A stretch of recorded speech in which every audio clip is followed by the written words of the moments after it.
প্রধান উপদেষ্টার ভাষণে সনদ বাস্তবায়নের রূপরেখায় দূর হয়েছে সংকট বলছেন বিশ্লেষকরা। গণভোট ইস্যুতে মতৈক্য না হলে ঝুঁকি আছে। বিদ্যুৎ দিয়ে বিএনপি এবং জামাতকেই সন্তুষ্ট করার চেষ্টা ছিল এবং তারা সন্তুষ্ট হয়েছে।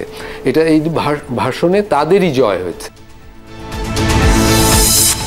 জুলাই সনদ বাস্তবায়ন প্রক্রিয়া এখনো অস্পষ্ট মনে করেন বিশেষজ্ঞরা। গণভোটের বিষয়ে সাধারণ মানুষ অন্ধকারে সচেতন করার পরামর্শ। না ভোট দিলে মেবি আমরা গত 15-16 বছরে যেরকম ছিলাম সেরকম ফেরত যাব। ধরা যাক এরকম যদি একটা মেসেজিং হয়, সেই মেসেজটা যদি আমরা এইভাবে কনভে করতে পারি তাহলে সেইটা হচ্ছে কি আমার ধারণা একটা পজিটিভলি ইম্প্যাক্ট করবে মানুষের ওপিনিয়ন। ধর্মের নামে একটি দল নির্বাচনী বৈতরণী পার হতে চায় মন্তব্য সালাহউদ্দিনের। অন্তর্বর্তী সরকার বিশেষ দলকে ক্ষমতায় বসাতে চায় অভিযোগ ডাক্তার তাহেরের। জুলাই সনদে অস্পষ্টতা রয়েছে বলছে এনসিপি। ভোটে অনিয়ম বন্ধে কমিশনের নতুন কৌশল, জেলা প্রশাসক পদে নিয়োগ রদবদল। এতে অনভিজ্ঞদের সংখ্যা বাড়বে বলছেন বিশ্লেষক।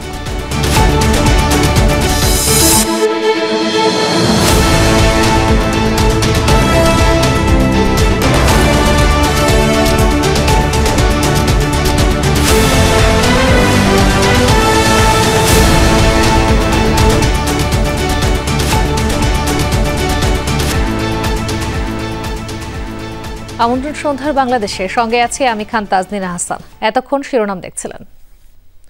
জুলাই সনদ বাস্তবায়নের রূপরেখায় বিএনপি জামায়াত দুই দলেরই জয় হয়েছে বলে মনে করছেন বিশ্লেষকরা। প্রধান উপদেষ্টার ভাষণের মধ্য দিয়ে ফেব্রুয়ারি নির্বাচন ঘিরে তৈরি হওয়া সংশয়ও দূর হয়েছে বলেও মত তাদের। এতে আপাতত সংকটের সমাধান হলেও পরবর্তীতে সনদের বাস্তবায়ন প্রক্রিয়ায় জটিলতা তৈরি হতে পারে বলে মনে করেন তারা। আরিফুর রহমান সবুজের রিপোর্ট।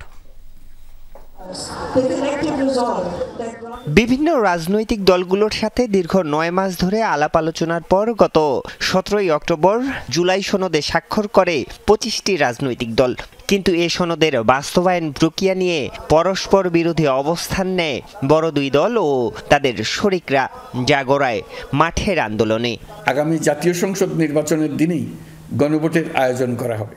বৃহস্পতিবার জাতির উদ্দেশ্যে দেয়া প্রধান উপদেষ্টার ভাষণে সনদ বাস্তবায়নের যে রূপরেখা তুলে ধরা হয়েছে তাতে সংকট দূর হয়েছে বলে মনে করছেন বিশ্লেষকরা। বিএনপি এবং জামাত উভয়ই তাদের মতো করে প্রধান উপদেষ্টার ভাষণের কিছুটা অসন্তোষ প্রকাশ করেছে, কিন্তু বাস্তবতা হলো এই ভাষণের ভিতর দিয়ে বিএনপি এবং জামাতকেই সন্তুষ্ট করার চেষ্টা ছিল এবং তারা সন্তুষ্ট হয়েছে। এটা এই ভাষণে তাদেরই জয় হয়েছে। বিএনপির পক্ষ থেকে প্রধান উপদেষ্টার ভাষণকে স্বাগত জানানো হলেও কড়া সমালোচনা করে কর্মসূচি চালিয়ে যাওয়ার কথা বলছে জামায়াতে ইসলামী। দলটির এই অবস্থানকে কৌশল বলে মনে করছেন বিশ্লেষকরা।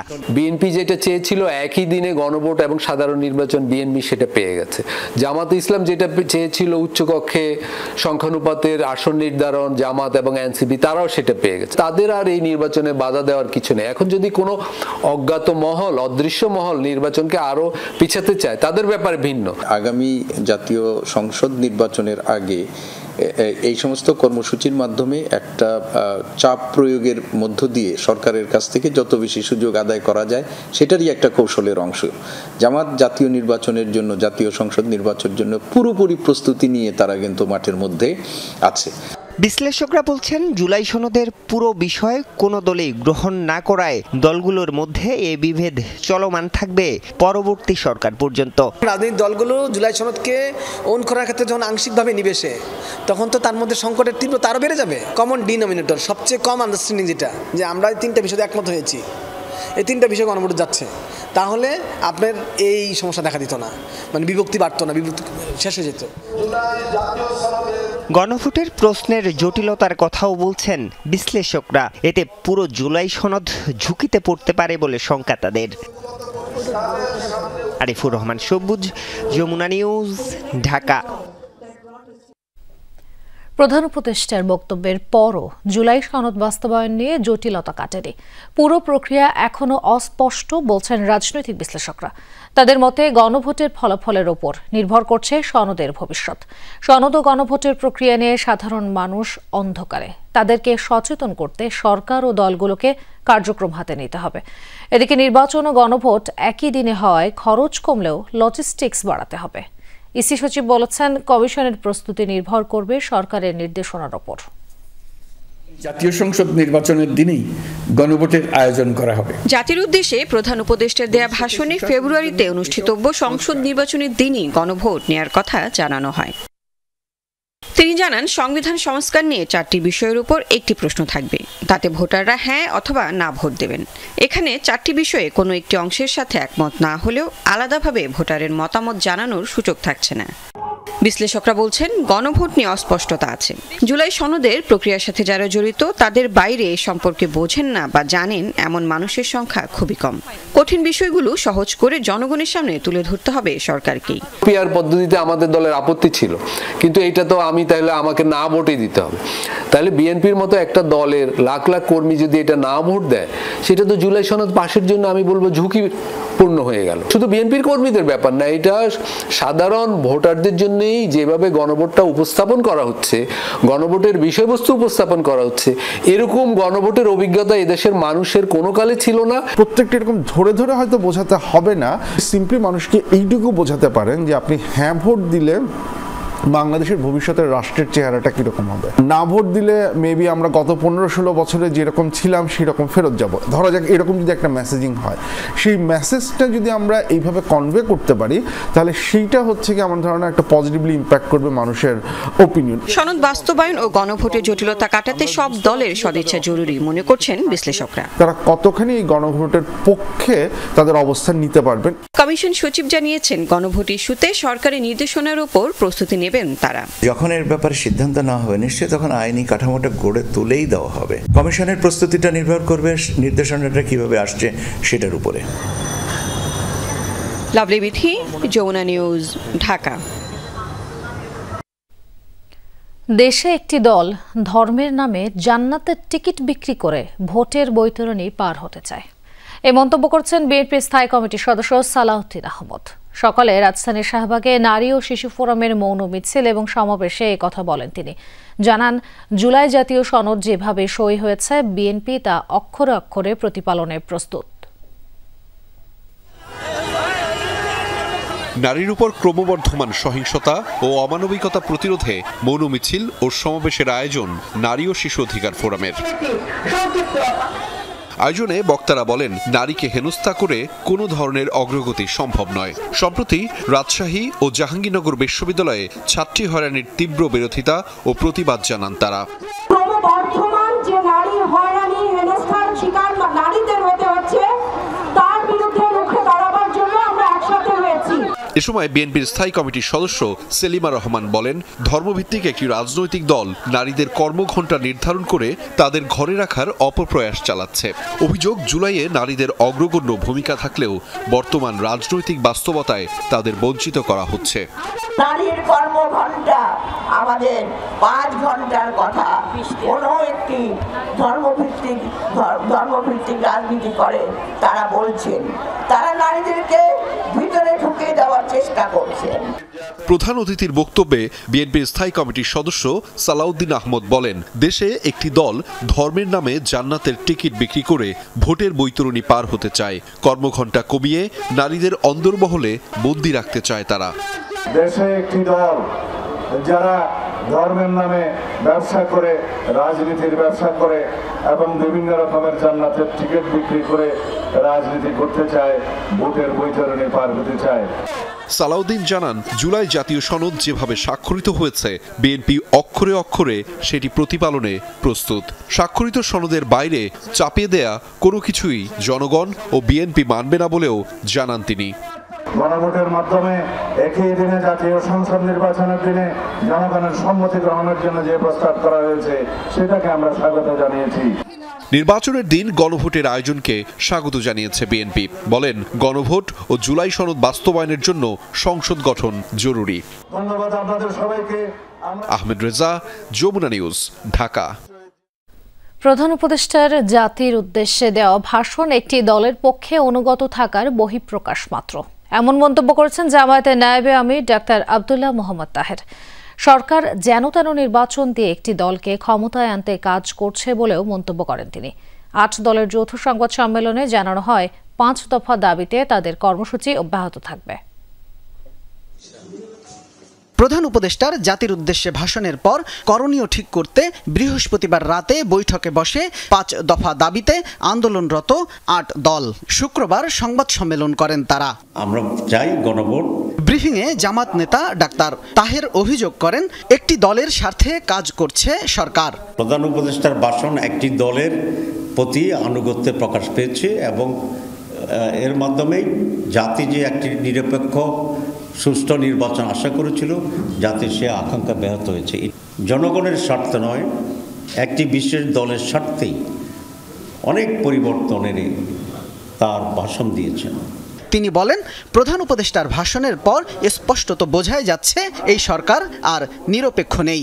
কমপক্ষে 3 জন উপদেষ্টা আছে যারা ওনাকে মিসগাইড করতেছে। আমরা তাদের অপসারণ দাবি করছি। আপনারা হয়তো প্রশ্ন করবেন যে তাদের নাম বলেন। আমরা আজকেও নাম বলতে চাই না, তবে আমরা প্রধান উপদেষ্টার কাছে তাদের নাম আমরা প্রেরণ করব। ডাক্তার তাহের বলেন, কোন দলের স্বার্থে সংস্কারে ভারসাম্য আনা সরকারের কাজ নয়। আগেই গণভোট সহ 5 দফা দাবি আদায়ে 8 দলের কর্মসূচি অব্যাহত থাকবে বলেও জানান এই জামাত নেতা। উনি গণভোটের ডেটটি আলাদাভাবে নতুন করে ঘোষণা করবেন। শামীম রেজা, যমুনা নিউজ, ঢাকা। ভোটে অনিয়ম বন্ধে এবার কর্মকর্তা নিয়োগে নতুন কৌশল নিচ্ছে নির্বাচন কমিশন। বিগত 3টি নির্বাচনে ন্যূনতম সংশ্লিষ্টতা আছে এমন কর্মকর্তারা এবার দায়িত্ব পাবেন না। বড় পরিবর্তন আসছে প্রিজাইডিং ও পোলিং অফিসার নিয়োগেও। রিটার্নিং কর্মকর্তা হিসেবে দায়িত্ব পালন করেছেন এমন জেলা প্রশাসকদের কর্মস্থল পরিবর্তন কিংবা নতুন ডিসি নিয়োগের কথা জানিয়েছেন ইসি সচিব আখতার আহমেদ। রাজনৈতিক বিশ্লেষক বলছেন, কমিশনের এমন সিদ্ধান্তে অনভিজ্ঞদের সংখ্যা বাড়বে। বিগত 3টি জাতীয় নির্বাচন ছিল একতরফা ও জালিয়াতির। এসব নির্বাচন আয়োজনে বড় ভূমিকা ছিল কমিশন ও ভোট গ্রহণের সঙ্গে জড়িত প্রায় 13 লাখ কর্মকর্তার। এদের বাদ দিয়ে নির্বাচনী কর্মকর্তা নিয়োগ দেয়া যায় কিনা ইসিকে তা খতিয়ে দেখতে বলে সরকার। কমিশন তা বিবেচনায় নিয়ে প্রিজাইডিং ও পোলিং অফিসার নিয়োগে বড় পরিবর্তন আনতে যাচ্ছে। নির্বাচন সামনে রেখে 29 জেলায় নতুন ডিসি নিয়োগের মাধ্যমে বড় ধরনের রদবদল শুরু করেছে সরকার। রিটার্নিং কর্মকর্তার দায়িত্ব পালন করবেন এই ডিসিরা। ইসি সচিব জানালেন, বিগত 3 নির্বাচনে ন্যূনতম সংশ্লিষ্টতা ছিল এমন কর্মকর্তারা বাদ পড়বেন, তবে সেটি নির্ধারিত হবে সুনির্দিষ্ট প্রক্রিয়ায়। মনের ভিতরে ঢুকে তো বোঝা মুশকিল যে আপনি কতটুকু ইনভলভ ছিলেন। পারিপার্শ্বিক পরিস্থিতি, পিয়ার রিভিউ, তার রাজনৈতিক পরিচয়, রাজনৈতিক সংশ্লিষ্টতা ইত্যাদি জিনিসগুলো বিবেচনা করে এটা করা হবে। অধিক্ষেত্রটা পরিবর্তন করে দেওয়া যেতে পারে বা করা যেতে পারে, বাদ দেওয়া যেতে পারে। তো আমরা যতটুকু মানে সামান্যতম গ্রহণযোগ্যতা যাদের আছে তাদেরকেই রাখার চিন্তা করা হচ্ছে। সাধারণত স্কুল শিক্ষক, ব্যাংক কর্মকর্তারা পোলিং অফিসারের দায়িত্ব পালন করেন। ঢালাওভাবে সবাইকে অযোগ্য করা হলে আগামী নির্বাচনে কারা দায়িত্ব পালন করবেন এমন প্রশ্ন নির্বাচন বিশেষজ্ঞদের। বললেন, সবাইকে বাদ দেওয়ার বিষয়টি অযৌক্তিক। ইলেকশন কমিশন যদি এই কথা না বলে এটা বলতো যে আমরা সৎ এবং যোগ্য দক্ষ লোকগুলোকে নিব এবং নিয়ে তাদের নিয়ন্ত্রণ করবো, তাদের দিয়ে আমরা ইলেকশনটা উঠাবো, হতে পারে সেক্ষেত্রে কেউ 18, কেউ 14, কেউ দায়িত্ব পালন করেছে, নাও বা করতে পারে। কিছু কর্মকর্তা আছে দল কেন রিয়েলি তারা দলের জন্য কাজ করে, সেগুলোকে বাদ দিতে পারতো। আর কিছু আছে না, আমি চাকরি করে আমাকে কাজ করতে হয়েছে, আমি তো বাধ্যকর। নির্বাচনের দায়িত্ব পালন এরকম একটা সাংবিধানিক দায়িত্ব, কেউ এই দায়িত্ব দিলে কেউ অপারগতা প্রকাশ করতে পারে না। নির্বাচনের লেভেল প্লেইং ফিল্ড নিশ্চিতে কর্মকর্তাদের নিরপেক্ষতা বজায় রাখতে ইসিকে কঠোর হওয়ার পরামর্শ এই বিশেষজ্ঞের। রিটার্নিং অফিসারের জন্য সেরকম পুরো আইনটা তখন তাকে জানতে হয়। তাই এরকম ক্ষেত্রে একেবারে নতুন মানুষ পাওয়াও যেমন কঠিন হবে। লাভলি বিথি, যমুনা নিউজ, ঢাকা। জুলাই সনদ নিয়ে অনেক কিছুই অস্পষ্ট, বাস্তবায়ন নিয়েও সন্দেহ আছে বলে মনে করে জাতীয় নাগরিক পার্টি এনসিপি। বিকেলে এনসিপির এক সংবাদ সম্মেলনে দলটির সদস্য সচিব আখতার হোসেন এই অভিযোগ করেন। সনদ বাস্তবায়নের যে আদেশ জারি করা হয়েছে, এই আদেশের ব্যাখ্যা ক্ষমতাবানরা তাদের মতো করে করতে পারেন, তেমন একটা অবস্থায়, তেমন একটা ভাষ্যে জুলাই সনদ বাস্তবায়ন আদেশ জারি করা হয়েছে। বর্তমান যে পরিস্থিতিতে জুলাই সনদের আইনি ভিত্তি হয়েছে, তারা বলেছিল একটি প্রজ্ঞাপনের মাধ্যমে, আমরা বলেছি এটার আদেশ দিতে হবে। সরকার আদেশ দিয়েছে, এটা আমরা পেয়েছি। সাথে সাথে আমরা জানিয়েছিলাম যে ডক্টর ইউনূস দিতে হবে, শাহাবুদ্দিন চুপ্পু এটা দিতে পারবে না। ফলত আমরা জুলাই সনদের আইনি ভিত্তি পেয়েছি, কিন্তু নৈতিক ভিত্তি জায়গাটা আমরা পাইনি। রাজধানীতে বাসে আগুন দেওয়ার সময় জনতার ধাওয়া খেয়ে তুরাগ নদীতে ডুবে প্রাণ গেছে এক তরুণের। নিহত ব্যক্তি আব্দুল্লাহ সায়াফ রাজধানীর একটি কলেজে দ্বাদশ শ্রেণীর ছাত্র ছিল। এ ঘটনায় একজন পালিয়ে গেল, আরেকজনকে আটক করা হয়। পুলিশের ধারণা নাশকতার জন্য তাদের ভাড়া করা হয়েছিল। বৃহস্পতিবার রাত 10টার দিকের ঘটনা। মিরপুরের বেড়িবাঁধ এলাকায় রাস্তার পাশে থাকা একটি ফাঁকা বাসে আগুন ধরিয়ে দেয় 3 যুবক। এই ঘটনা মোবাইলে ভিডিও ধারণও করছিল তারা। পরে তাদেরকে ধাওয়া করে আশপাশের লোকজন। একজনকে হাতে নাতে ধরা হলেও আরেকজন প্রাণ ভয়ে ঝাঁপ দেয় পাশের তুরাগ নদীতে। সাঁতার না জানায় পানিতে ডুবে যায় সে, আর তৃতীয়জন পালিয়ে যায়। যারা আগুন দিছে ওদের জন্যই একজন আর কি পাবলিকে যখন দৌড়ানো দিছে, দৌড়ানোর জন্য একজনে নদীতে চাপ দিছে, ওই সাঁতার জানতো না, তখন ওই নদীতে ডুবে মারা গেছে। আরেকজন হাতে নাতে ধরছি। লোকজনে হই হল্লা করতেছে, দাপদাপি আসছি আইসারাই, এর মাঝখানে দেখি যে ওদিক দিয়ে লোকজন অনেক জমা হয়ে গেছে। তারা নয় ওই ধরতে গেছে, নাশকাতি লোকের ধরতে গেছে, তখন আমরা আগুন নিভাবার চেষ্টা করছি। তারপরে ফায়ার সার্ভিস নিভা হয়েছে। পানিতে ডুবে যাওয়া যুবককে মুমূর্ষু অবস্থায় উদ্ধার করে নেওয়া হয় শহীদ সোহরাওয়ার্দী মেডিকেল কলেজ হাসপাতালে। সেখানে কর্তব্যরত চিকিৎসক তাকে মৃত ঘোষণা করেন। পুলিশ জানায় নিহত ব্যক্তির নাম আব্দুল্লাহ সায়াফ। রাজধানীর একটি কলেজে দ্বাদশ শ্রেণীতে পড়তো সে। আমরা খাইতে গেছি, খাওয়ার আসার মানে তখনকার শুনছি যে আগুন জ্বলতেছে। যখন আমি আমার গাড়ির কাছে আসি তখন দেখি যে আমার গাড়ি পুরো শেষ। আনুমানিক গাড়ির যে ক্ষয়ক্ষতি হয়েছে, গাড়ি নাই তো কিছু দেখছেন আপনারা, সবই দেখছেন, গাড়ি কিছু নেই, ইঞ্জিন সহ পুড়ে গেছে। আগুন জ্বলতেছিল, ধোঁয়া উঠতেছিল আর কি, একরকম নিভানোর পর্যায়ে ছিল, কিন্তু ধোঁয়া উঠতেছিল। ওই অবস্থায় যে আমিও গাড়ির ভিতরে যে পানি মেরে তারপর গাড়িটা ধোঁয়াগুলো নিয়ন্ত্রণ করার চেষ্টা করি। পুলিশ জানায় আটক হওয়া যুবকের নাম রুদ্র মোহাম্মদ নাহিয়ান আমির সানি। ঢাকার একটি ইংরেজি মাধ্যম স্কুলের শিক্ষার্থী তিনি। নাশকতার জন্য তাদেরকে ভাড়া করা হয়েছিল বলে প্রাথমিকভাবে ধারণা করছে পুলিশ। এ ঘটনায় বাদী হয়ে থানায় মামলা করেছেন কিরণমালা পরিবহনের মালিক। পুলিশের তথ্য বলছে গত 10 দিনে রাজধানী ও পার্শ্ববর্তী এলাকায় অন্তত 20টি যানবাহনে আগুন দেওয়ার ঘটনা ঘটেছে। তাজনুর ইসলাম, যমুনা নিউজ, ঢাকা। গতরাত থেকে ভোর পর্যন্ত দেশের 3টি স্থানে বাস পিকআপে আগুন দেওয়ার ঘটনা ঘটেছে। এর মধ্যে মানিকগঞ্জে শিক্ষার্থীদের বহনকারী বাসে দুর্বৃত্তদের দেয়া আগুনে দগ্ধ হয়েছেন চালক। গুরুতর আহত অবস্থায় তাকে ভর্তি করা হয়েছে বার্ন ইনস্টিটিউটে। এছাড়া টানা দ্বিতীয় দিনের মতো আখাউড়ায় রেল লাইনে আগুন দিয়েছে দুর্বৃত্তরা।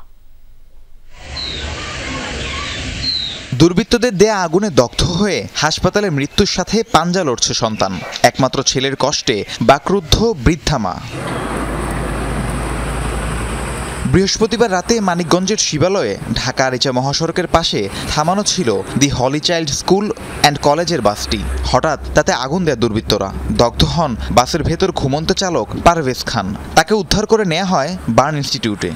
গাড়িতে ঘুমন্ত অবস্থায় ড্রাইভার ছিল, সে অগ্নিদগ্ধ হয়। পরবর্তীতে মানিকগঞ্জ মেডিকেল থেকে তাকে রেফার করে বার্ন ইউনিট ঢাকায় তাকে রেফার করা হয়। আইসিইউতে আছে, 45% বার্ন হয়েছে। পরবর্তীতে আবার বলা হয়েছে যে 47% বার্ন হয়েছে। আপনার শ্বাসনালী পুড়ে গেছে, ফুসফুসও পুড়ে গেছে। 2 সন্তানের জনক পারভেজের বাড়ি সদরের বারাই ভিকরা গ্রামে। বাড়ি থেকে কর্মস্থল দূরে হওয়ায় মাঝে মধ্যেই বাসেই ঘুমিয়ে থাকতেন তিনি। গত রাতেও তেমনই বাসে রাত কাটানোর চিন্তা করেন, যা কাল হয়ে দাঁড়ালো পারভেজের জন্য। আগুন সন্ত্রাসীদের দৃষ্টান্তমূলক শাস্তির দাবি পরিবার ও স্বজনদের। আমার ছেলের কোনো রাজনীতি করে না, কোনো অপায়া রাজনীতি করে না, কিছু না, শুধু ওর শরীর ভালো না, ঘুমায় রয়েছে। গাড়ি চালায়, আব্বুর উপরে সংসারটা চলে। এখন এই অবস্থাটা হইল আব্বুর, এখন এই সংসার চালানোর কেই নিব।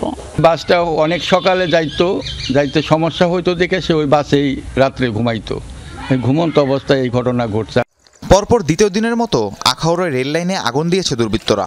বৃহস্পতিবার রাতে ভাতশালা রেলওয়ে স্টেশন এলাকায় দুর্বৃত্তরা রেল লাইনের উপর টায়ার ও কাঠে পেট্রোল ঢেলে আগুন ধরিয়ে দেয়।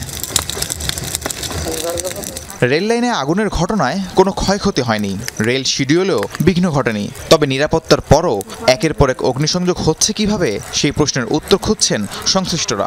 আমাদের যে সংশ্লিষ্ট বিভাগ, নিরাপত্তা বাহিনী এবং জিআরপি এবং আরও যে আমাদের সাথে যে পিডব্লিউআইডব্লিউর সংশ্লিষ্ট যারা আছে, সবাই সতর্ক থাকাতে খুব দ্রুত আমরা এই বিষয়ে ব্যবস্থা নিতে পেরেছি। আশুগঞ্জ থেকে শায়েস্তাগঞ্জ পর্যন্ত ডিউটি। আমার তো ওইখানে দ্রুত গতিতে আমার তো যাওয়া সম্ভব না, কারণ আমার তো এক জায়গায় না। যদি এক জায়গায় থাকতো তাহলে আমি তাড়াতাড়ি করে যেতে পারতাম। শুক্রবার ভোরে আশুলিয়ার সরকার মার্কেট এলাকায় সড়কের পাশে রাখা একটি পিকআপে আগুন দেয় দুর্বৃত্তরা। বরগুনার আমতলীর বাধাঘাট চৌরাস্তা এলাকায় রাতের আধারে দুর্বৃত্তদের দেয়া আগুনে পুড়েছে যাত্রীবাহী একটি বাস। রাহিম সারোয়ার, যমুনা নিউজ। পাওনা টাকা আদায়ে রাজধানীতে এসে খুন হন রংপুরের ব্যবসায়ী আশরাফুল হক। প্রাথমিক তদন্ত শেষে এমন তথ্য জানিয়েছে পুলিশ। বৃহস্পতিবার বিকেলে হাইকোর্টের সামনে ফেলে রাখা দুটি নীল গ্রামে আশরাফুলের খণ্ডিত মরদেহ উদ্ধার করে আইনশৃঙ্খলা বাহিনী। এ ঘটনায় আশরাফুলের বন্ধু জরেজকে আসামি করে শাহবাগ থানায় মামলা করেছে নিহতের পরিবার। 4 বোনের একমাত্র ভাই আশরাফুল। তাকে হারানোর বেদনা কতটা তা বোঝা যায় বোনের আহাজারিতে। 26 খণ্ড করা আশরাফুলের মরদেহ বুঝে নিতে ঢাকা মেডিকেলের মর্গে আসেন তার পরিবারের সদস্যরা। সৃষ্টি হয় বেদনা বিধুর পরিবেশ। পরিবারের সদস্যরা জানান, রংপুরের বদরগঞ্জ উপজেলার নয়াপাড়া গ্রামের বাড়ি থেকে ব্যবসার সুবাদে মঙ্গলবার ঢাকায় আসেন আশরাফুল। কিন্তু কে জানতো এই করুণ পরিণতির কথা? বৃহস্পতিবার হাইকোর্টের সামনের সড়কে ফেলে রাখা নীল রঙের ড্রামে মেলে আশরাফুলের খণ্ডিত মরদেহ। আমার শুধু একটাই ভাই, আমরা 4 বোন। ভাইয়ের ছোট ছেলে আছে একটা, 7-8 বছর হবে, আর মেয়ে একটা 11-12 বছর হবে। যেদিন লাশ পাওয়া গেছে ওই দিন ওর ফোন নাকি ওই জারেজের, আমার ভাই ওটা ফোন দিছিল, জারেজ নাকি ধরছে। একবার ধরি বলছে কাটি দিছে, আর একবার ধরছে বলছে ফোন এটা বলে ডেরে নড়তে আসি। তারপর থেকে ওর নাম্বারে ফোন দেয়, ফোন বন্ধ বন্ধ। হত্যাকাণ্ডে নিহতের জরেজ নামের এক বন্ধুকে আসামি করে শাহবাগ থানায় মামলা দায়ের করেছে পরিবার। পুলিশ বলছে পাওনা টাকা আদায় এই নৃশংস হত্যাকাণ্ড ঘটানো হতে পারে। তাদের যেসব সন্দেহ থাকবে আমরা প্রত্যেকটা জিনিসে যাচাই বাছাই করব। তো যেহেতু এটা তদন্ত চলমান আছে, এই বিষয়গুলো আসলে আমরা আরেকটু পরে বলি, আরেকটু পরে হয়তো বলতে পারবো। ঘটনার পর থেকেই আসামি জরেজ পলাতক। তাকে ধরতে প্রযুক্তিগত ও প্রচলিত দুভাবেই নজরদারি করছে পুলিশ। রাব্বি সিদ্দিকী, যমুনা নিউজ, ঢাকা। সংসদ নির্বাচনের দিনে গণভোট নিয়ে বিএনপির কোনো আপত্তি নেই বলে জানিয়েছেন দলটির স্থায়ী কমিটির সদস্য আমির খসরু মাহমুদ চৌধুরী। সকালে চট্টগ্রাম নগরীতে ট্রাভেল ফোরাম আয়োজিত সেমিনারে যোগ দেন তিনি। এ সময় সাংবাদিকদের সাথে সমসাময়িক বিষয়ে কথা বলেন। আমির খসরু একই দিনে নির্বাচন ও গণভোটের সরকারি সিদ্ধান্ত নিয়ে তর্ক বিতর্ক করে অযথা সময় নষ্ট না করার আহ্বানও জানান সকলের প্রতি। বলেন, দেশে এখন নিরপেক্ষ বিচার বিভাগ রয়েছে, তাই জুলাই গণহত্যার দায়ে শেখ হাসিনার বিরুদ্ধে মানবতা বিরোধী অপরাধে মামলার রায়ের বিষয়টি বিচার বিভাগই দেখবে বলে জানান তিনি। ভোটের মাধ্যমে নির্বাচিত সরকারের হাতে দেশ তুলে দেওয়ার তাগিদ দেন এই বিএনপি নেতা। জনগণের কাছে দায়বদ্ধ থাকবে এমন সরকারের কাছে ক্ষমতা হস্তান্তরের প্রত্যাশা করেন আমির খসরু। বিষয় নিয়ে আমাদের সময় নষ্ট করে লাভ নেই। আমরা নির্বাচনের দিকে এগিয়ে যাই, দেশের মানুষের মালিকানা ফিরিয়ে দিই, তাদের ভোটের মাধ্যমে নির্বাচিত সংসদ সরকার গঠন করতে পারি, যারা জনগণের কাছে দায়বদ্ধ থাকবে। এইটাই হচ্ছে জনগণের চাহিদা। প্রধান উপদেষ্টার ভাষণের পর ফেব্রুয়ারির সংসদ নির্বাচন নিয়ে আর কোনো ধোঁয়াশা নেই বলে বলছেন গণ অধিকার পরিষদের সভাপতি নুরুল হক নুরু। সকালে রাজধানীর বিজয়নগরে ভাষণ নিয়ে দলের আনুষ্ঠানিক প্রতিক্রিয়ায় একথা বলেন তিনি। নূর বলেন, জাতীয় নির্বাচন ও গণভোট একই দিনে করার উদ্যোগকে স্বাগত জানায় গণ অধিকার পরিষদ। জুলাই সনদ বাস্তবায়ন ইস্যুতে অনেক ভিন্ন মত ছিল। প্রধান উপদেষ্টার ভাষণের সব সংশয় কেটে গেছে বলেও জানান তিনি। এখন রাজনৈতিক দলগুলোর উচিত সরকারকে সহায়তা করা। নুরুল হক নূর বলেন, নির্বাচন বানচালে শেখ হাসিনার দোসররা দেশ জুড়ে নাশকতা চালাচ্ছে, তাই সব দলকে সতর্ক থাকতে হবে। সংস্কারের নামে এখনো পর্যন্ত পুলিশের দৌরাত্ম্য বন্ধ গঠিত হয়।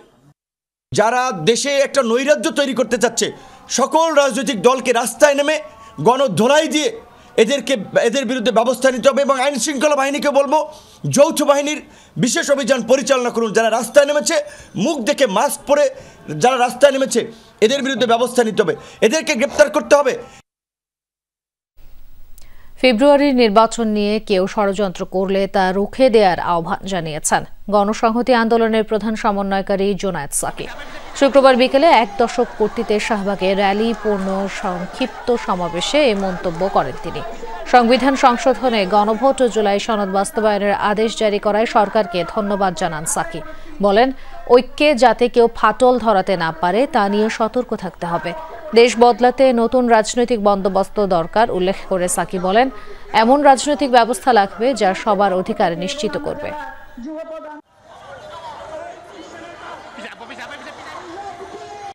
ফেব্রুয়ারির মধ্যে হতে হবে।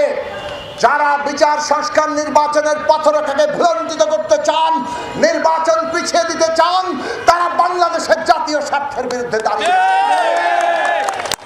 জনগণকে ঐক্যবদ্ধ করে সেই সমস্ত ষড়যন্ত্র আমাদের রুখে দিতে হবে। চট্টগ্রাম বন্দরে বিদেশি অপারেটর নিয়োগের প্রতিবাদে 16 নভেম্বর সারা দেশে বিক্ষোভ সমাবেশ করবে সিপিবি। বিকেলে সোহরাওয়ার্দী উদ্যানে দলটির জাতীয় সমাবেশে একথা জানান নেতারা। সিপিবির সভাপতি সাজ্জাদ জহির চন্দন নির্দলীয় তত্ত্বাবধায়ক সরকার গঠন করার আহ্বান জানিয়েছেন। ৭১ যুদ্ধাপরাধের দায়ে জামায়াতকে নিষিদ্ধ করার দাবি জানান নেতারা। তারা বলেন, চট্টগ্রাম বন্দর বিদেশিদের দেয়াই সরকারের উদ্দেশ্য। জুলাই সনদকে ভুয়া সনদ বলে উল্লেখ করেন সিপিবি নেতারা। জানিয়ে ঐক্যমত্য হয়নি তাও লেখা হয়েছে বলে অভিযোগ করেন তারা। অবিলম্বে নির্দলীয় তত্ত্বাবধায়ক সরকার গঠন করার দাবি জানান সিপিবি নেতারা। সুষ্ঠু, নিরপেক্ষ, অন্তর্ভুক্তিমূলক দিয়ে অন্তর্বর্তী সরকারকে বিদায় নেয়ার আহ্বান জানান তারা।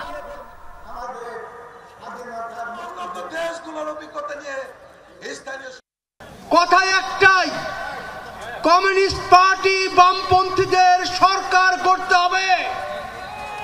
এই সরকার গড়ার জন্য বৃহত্তর একটি রাজনৈতিক ফ্রন্ট আমাদের গড়ে তুলতেই হবে। ভোলা বরিশাল সেতু নির্মাণ সহ 5 দফা দাবিতে 3 উপদেষ্টার গাড়ি অবরোধ করেছে বিক্ষুব্ধ জনতা। বিকেলে ভোলা জেলা প্রশাসক কার্যালয়ের সামনে এ ঘটনা ঘটে। এ সময় বিদ্যুৎ, জ্বালানি ও খনিজ সম্পদ এবং সেতু উপদেষ্টা মোহাম্মদ ফাজুল করিম খান, শিল্প উপদেষ্টা আদিলুর রহমান খান, বাণিজ্য, বস্ত্র ও পাট উপদেষ্টা শেখ বশির উদ্দিন উপস্থিত ছিলেন। জনতা প্রায় 5 মিনিট তাদের গাড়ি অবরোধ করে রাখে। এ সময় সেতু উপদেষ্টার পদত্যাগ দাবি করেন তারা। পরে জেলা বিএনপির হস্তক্ষেপে অবরোধ তুলে নেয় বিক্ষুব্ধরা। এর আগে বিকেলে 4টার দিকে জেলা প্রশাসকের সম্মেলন কক্ষে ভোলার অর্থনৈতিক উন্নয়ন বিষয়ে আয়োজিত সভায় অংশ নেন ওই 3 উপদেষ্টা। আন্দোলনকারীদের অভিযোগ, সভায় আশানুরূপ বক্তব্য দেননি উপদেষ্টারা। 5 দফা দাবিতে আগামীকাল থেকে কঠোর আন্দোলনে নামার হুঁশিয়ারি দেন তারা। ভোলার ইয়েটাকে আমরা ওই ফিজিবিলিটি স্টাডিটাকে আমরা এমনভাবে একটা কিছু করতে চাই না যেটা কাজ করবে না, কদিন পরে আবার এটা নিয়ে একটা সমস্যা দেখা দেবে। 2টা জায়গা দেখলাম, সেটা আমরা নিব। আমরা চেষ্টা করব কোনো নতুন জায়গা যাতে অধিগ্রহণ করতে না হয়। এই উপদেষ্টা বিগত 2বার ভোলাতে এসে আমাদের দাবিগুলোর সাথে একমত পোষণ করে আজকে সে বলতেছে যে দাবিগুলো তার পক্ষে মানা সম্ভব না। ওনারা যেটা করছে আমাদের সাথে প্রতারণা করছে। আমরা ভাবছি আমাদের জানুয়ারি পতন হবে, কিন্তু সেটা না হয়ে ওনারা এখন বলতেছে আবার নতুন করে ডিজাইন করবে। সিলেটে সিরিজের প্রথম টেস্টে আয়ারল্যান্ডকে ইনিংস ও 47 রানে হারিয়েছে বাংলাদেশ। চতুর্থ দিনে লাঞ্চ বিরতির পর 254 রানে গুটিয়ে যায় সফরকারীদের ইনিংস। ম্যাচ সেরা হন দেশের মাটিতে ক্যারিয়ারের প্রথম সেঞ্চুরি করা মাহমুদুল হাসান জয়। সিরিজে 1-0 এগিয়ে স্বাগতিকরা। আগের দিনে অনুমেয় ছিল 4 দিনে শেষ হতে যাচ্ছে সিলেট টেস্ট, তবে ইনিংস ব্যবধানে জিততে পারে কিনা বাংলাদেশ সেটিই ছিল দেখার অপেক্ষা।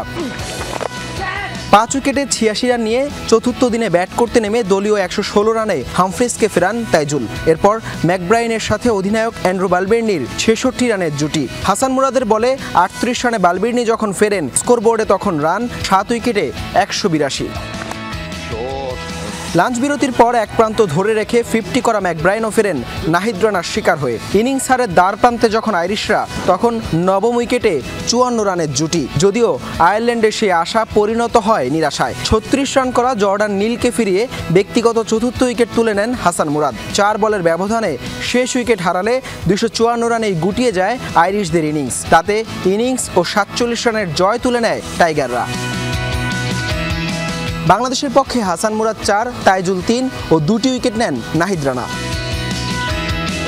এর আগে টস জিতে ব্যাটিংয়ে নেমে প্রথম ইনিংসে 286 রানে থামে আয়ারল্যান্ডের ইনিংস। জবাবে জয় শান্তর জোড়া সেঞ্চুরিতে 8 উইকেটে 587 রানের পাহাড় গড়ে বাংলাদেশ। টাইগারদের ইনিংস ঘোষণায় 301 রানে পিছিয়ে থেকে ব্যাট করতে নেমে চতুর্থ দিনের 1.5 সেশনেই গুটিয়ে যায় সফরকারীদের ইনিংস।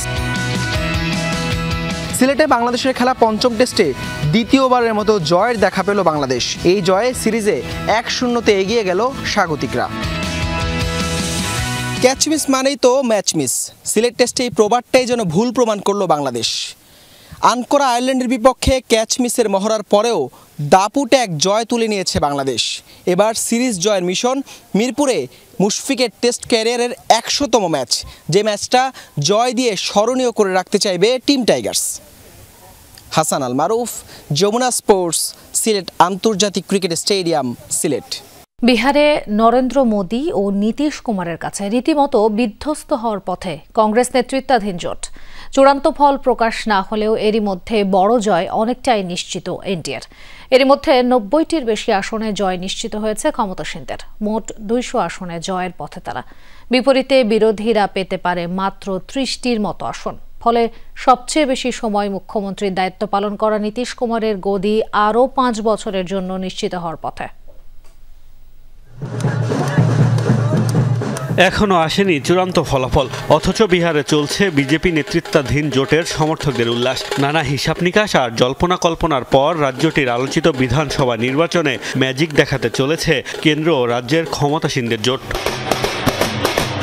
সবশেষ প্রাপ্ত ভোটের ফলাফল বলছে কংগ্রেস ও তেজস্বী যাদবের আরজেডি নেতৃত্বাধীন জোটকে রীতিমতো উড়িয়ে দিতে যাচ্ছে মোদি নীতিশের জোট।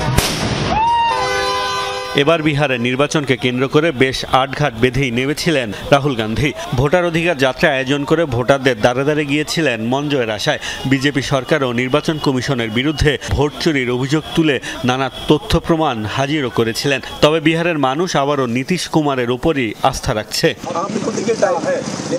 বর্ষিয়ান রাজনীতিবিদ নীতিশ কুমারই যে আবারও বিহারের মুখ্যমন্ত্রী হচ্ছেন সেটি অনেকটাই নিশ্চিত। এরই মধ্যে সবচেয়ে বেশি সময় বিহার শাসনের রেকর্ড নিজের করে নিয়েছেন নীতিশ কুমার। এবার সেই রেকর্ড আরও পাকাপোক্তই করতে যাচ্ছেন তিনি। 2000 সালে প্রথমবার মুখ্যমন্ত্রী হিসেবে শপথ নিয়েছিলেন নীতিশ কুমার, তবে 8 দিনের মাথাতেই সে সময় পদত্যাগ করেছিলেন। 2005 সালে আবারও রাজ্য সরকারের দায়িত্ব নেন তিনি। এরপর বারবার জোট শরিক বদলেছেন, কখনো বিজেপিকে আবার কখনো আরজেডিকে সাথে নিয়ে সরকার গঠন করেছেন। 7 দশকের মধ্যে সর্বোচ্চ ভোট পড়েছে বিহারের এবারের বিধানসভা নির্বাচনে। 2 দফায় প্রায় 7.5 কোটি বাসিন্দা ভোটাধিকার প্রয়োগ করেছেন, যা মোট ভোটারের 67% বেশি। মোস্তফা আহমদ, যমুনা নিউজ। ভারতের তামিলনাড়ুর চেন্নাইয়ে বিধ্বস্ত হয়েছে ভারতীয় বিমান বাহিনীর একটি প্রশিক্ষণ বিমান। দেশটির বিভিন্ন গণমাধ্যম জানিয়েছে শুক্রবার রাজ্যে তিরুপরুর এলাকার কাছে একটি বিস্তীর্ণ খালি জমিতে আছড়ে পড়ে পিলাটুস P7 মডেলের বিমানটি। বিধ্বস্ত হওয়ার আগে বিমানটি থেকে নিরাপদে বেরিয়ে আসতে সক্ষম হয় পাইলট। প্যারাশুটে করে ভূমিতে অবতরণের পরপরই তাকে সাহায্য করতে ছুটে আসে স্থানীয় বাসিন্দারা। এর আনুমানিক আধা ঘন্টা পর ঘটনাস্থলে পৌঁছায় বিমান বাহিনীর উদ্ধারকারী হেলিকপ্টার। পরে পাইলটকে সামরিক ঘাঁটিতে ফেরত নিয়ে যাওয়া হয়। এখনও জানা যায়নি বিমান বিধ্বস্তের কারণ, চলছে তদন্ত। সফলভাবে উৎক্ষেপণ হলো ধনকুবের জেফ বেজসের মহাকাশ সংস্থা ব্লু অরিজিনের রকেট। মঙ্গল গ্রহের উদ্দেশ্যে সফলভাবে যাত্রা শুরু করে রকেটটি। বৃহস্পতিবার যুক্তরাষ্ট্রের ফ্লোরিডা থেকে উৎক্ষেপণ করা হয় 2টি স্যাটেলাইট বহনকারী rocket New Glenn. Cape Canaveral space force station থেকে উড়ে যায় 32 তলা উঁচু ভবনের সমান উঁচু দ্বিস্তর বিশিষ্ট রকেটটি। প্রতি সেকেন্ডে 1200 কেজিরও বেশি জ্বালানি খরচ করে চলেছে মহাকাশ যানটির যাত্রা। নিউগ্লেন উৎক্ষেপণের মধ্য দিয়ে প্রথমবারের মতো মার্কিন মহাকাশ সংস্থা নাসার সমস্তরের কোনো মিশন সম্পন্ন করল ব্লু অরিজিন। এই ছিল আজকের সন্ধ্যা বাংলাদেশের আয়োজনে। এতক্ষণ আমাদের সাথে থাকার জন্য ধন্যবাদ।